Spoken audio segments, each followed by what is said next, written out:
तो क्या रूस यूक्रेन पर परमाणु हमला करने की तैयारी कर रहा है? नमस्कार, मैं हूं नीलू। देखिए, कुछ बातें ऐसी सामने आई है जिससे नाटो देश यानी यूरोपियन कंट्रीज और खुद यूक्रेन भी डर गया है। रूस के खिलाफ युद्ध में हालिया हफ्तों में यूक्रेन ने तेजी से चीजों को अपने पक्ष में किया है। Institute for the study of war यानी ISW ने बताया कि अप्रैल में रूसी सेनाओं के हाथ से 116 वर्ग मीटर का जो पूरा इलाका था, वर्ग किलोमीटर का जो पूरा इलाका था, यानी 116 किलोमीटर का जो इलाका था वो निकल गया। यूक्रेन के लंबी दूरी वाले ड्रोन और मिसाइलों ने रूसी इलाके के अंदरूनी हिस्से, तेल क्षेत्र और सैन्य भंडारों पर हमले शुरू कर दिए हैं। अब तो यूक्रेन का जो ड्रोन है वो मॉस्को तक जा पहुंचा है। एक्सपर्ट का कहना है कि यूक्रेन के खिलाफ रूस की सैन्य कार्रवाई रफ्तार खो रही है, धीरे धीरे सुस्त पड़ रही है। युद्ध के मैदान में यूक्रेन की बढ़त ने रूस के परमाणु हथियार इस्तेमाल करने की आशंका को बढ़ा दिया है। इसलिए शुरुआत में जो मैं कह रही थी कि क्या रूस यूक्रेन पर परमाणु हमला करेगा, इसी को लेकर यह आशंका और प्रबल हो गई है। नाटो ने इस खतरे की ओर ध्यान दिलाते हुए रूसी राष्ट्रपति व्लादिमीर पुतिन को जवाबी कार्रवाई की चेतावनी दी है। देखिए, जैसे ही ये खबर पूरे यूरोप में फैली कि हो सकता है कि अब लंबे युद्ध से परेशान हो चुके हैं पुतिन और इस युद्ध को समाप्त करने के लिए हो सकता है कि परमाणु हथियारों का इस्तेमाल करें, तो अब नाटो ने भी रूस को चेतावनी दे दी है। यूरेशियन टाइम्स के मुताबिक रूस दुनिया में सबसे ज्यादा सैन्य ताकत रखने वाले देशों में एक है जिसके पास परमाणु हथियारों का एक बड़ा जखीरा है। रूस के पास 5400 से ज्यादा परमाणु हथियार हैं। यूक्रेन जैसे अपेक्षाकृत कमजोर देश से पिछड़ने के रूस के डर ने परमाणु सवाल को सुर्खियों में ला दिया है।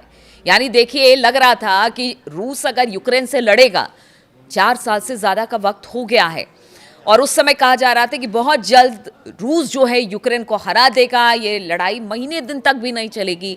लेकिन सोचिए, 4 साल बीत गए इस लड़ाई को, लेकिन अब तक किसी तरह की हार यूक्रेन को नहीं मिली है, बल्कि एज यहां पर कई जगहों पर यूक्रेन को दिखाई दे रहा है रूस के बनिस्पत। ऐसे में अब पिछड़ने के रूस के डर ने परमाणु सवाल को सुर्खियों में ला दिया है। सवाल यह है कि क्या रूस परमाणु हथियारों का उसी तरह से इस्तेमाल कर सकता है जैसे अमेरिका ने 1945 में जापान के हिरोशिमा और नागासाकी में एक थका देने वाले युद्ध को समाप्त करने के लिए किया था। रूस ने दावा किया है कि उसने इस्कंदर M मिसाइल प्रणालियों के लिए परमाणु हथियार बेलारूस पहुंचा दिए हैं। रूसी रक्षा मंत्रालय के अनुसार इन हथियारों को बेलारूसी मिसाइल ब्रिगेड के तैनाती क्षेत्र में शिफ्ट करने का काम शुरू कर दिया गया है। परमाणु बलों से जुड़े अभ्यासों के हिस्से के रूप में इसे देखा जा रहा है। कहा जा रहा है कि रूस और बेलारूस मिलकर एक परमाणु का प्रशिक्षण कर रहे हैं और उसी को लेकर यह सब किया गया है। लेकिन बेलारूस के रक्षा मंत्रालय ने 21 मई को वीडियो जारी किया। इसमें कथित तौर पर परमाणु हथियार ले जाते हुए बैलिस्टिक मिसाइल पनडुब्बियों को समुद्री प्रशिक्षण क्षेत्रों की ओर जाते हुए और सैनिकों को विमानों के लॉन्चर पर मिसाइल लगाते हुए दिखाया गया। बेलारूस और रूस के सैनिक परमाणु हथियारों के लिए तालमेल कर रहे हैं और कहा जा रहा है कि बेलारूस ही वो जगह है जहां से यूक्रेन पर परमाणु हमला रूस कर सकता है। रूस के रक्षा मंत्रालय ने घोषणा की है कि इन अभ्यासों में 64,000 सैन्यकर्मी और करीब 7,800 तरह तरह के साजो सामान शामिल हुए हैं। इसमें 200 से ज्यादा मिसाइल लॉन्चर, 140 से ज्यादा मानव रहित हवाई वाहन, ड्रोन, 73 समुद्री जहाज, 13 पनडुब्बियां शामिल हैं। इनमें से 8 पनडुब्बियां ऐसी जो कि मिसाइलें ले जाने में सक्षम है।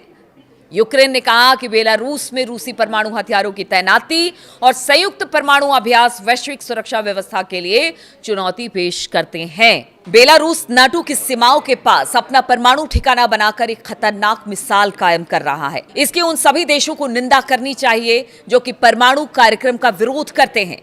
रूस बेलारूस के संयुक्त प्रैक्टिस को लेकर नाटो महासचिव मार्क रूट ने मॉस्को को एक कड़ी चेतावनी जारी कर दी है। उन्होंने कहा है कि रूस अगर यूक्रेन के खिलाफ परमाणु हथियारों का इस्तेमाल करता है तो उसे विनाशकारी परिणामों का सामना करना पड़ेगा। रूट ने कहा कि नाटो अपने नजर जमाए हुए है और मॉस्को अगर कुछ करता है तो फिर हमारी तरफ से जो हमला होगा उसके लिए रूस तैयार रहे। यूक्रेनी खुफिया रिपोर्ट्स दावा करती है कि रूसी सेना बेलारूस से एक नया हमला शुरू करने की तैयारी में कीव के पास है। उत्तरी यूक्रेन में एक नया मोर्चा खोलने पर विचार कर रही है। यूक्रेनी राष्ट्रपति जेलेंस्की ने 20 मई को शीर्ष सैन्य कमांडरों के साथ एक बैठक के दौरान यूक्रेन के उत्तरी क्षेत्रों में संभावित रूसी हमले पर चर्चा की है। यूक्रेन की सेना के कमांडर ओलेक्जेंडर सिरस्की ने कहा कि रूस बेलारूस की तरफ से हमला कर सकता है। उन्होंने कहा कि हमें युद्ध के मोर्चे का दायरा बढ़ने के संकेत मिले हैं, ऐसा यूक्रेन का दावा है। और उसका कहना है कि हो सकता है बहुत जल्द कोई परमाणु हमला रूस की तरफ से बेलारूस के बॉर्डर से यूक्रेन में हो जाए। बेलारूस में परमाणु हथियार पहुंचने और वहां से हमले के लिए नए खतरे पैदा किए हैं। इससे यह डर बढ़ा है कि पुतिन बेलारूस से परमाणु हथियारों का इस्तेमाल करने पर तो विचार नहीं कर रहे हैं, ऐसा जो यूक्रेन है उसकी आशंका है।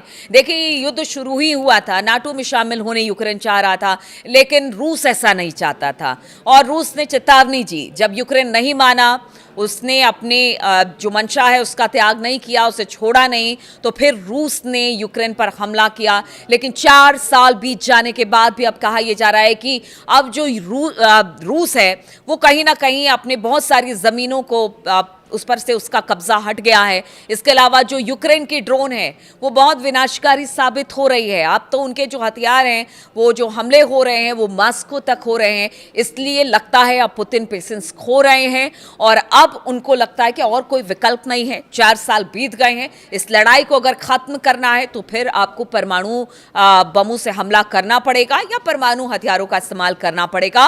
और इसी से यूक्रेन डरा हुआ है। नाटो देश चेतावनी रूस को दे रहे हैं, लेकिन अब रूस आगे क्या करेगा, रूस की मंशा क्या है, बेलारूस के साथ जो उसका पूरा एक साझा कार्यक्रम चल रहा है उसको लेकर कहा जा रहा है कि प्रशिक्षण हो रहा है। लेकिन यूक्रेन का मानना है कि ये प्रशिक्षण की आड़ में रूस जो है वो परमाणु हथियार बेलारूस पहुंचा रहा है ताकि वो यूक्रेन पर हमला कर सके। तो आज के वीडियो में बस इतना ही। बहुत बहुत शुक्रिया मेरे साथ इस वीडियो में शामिल होने के लिए।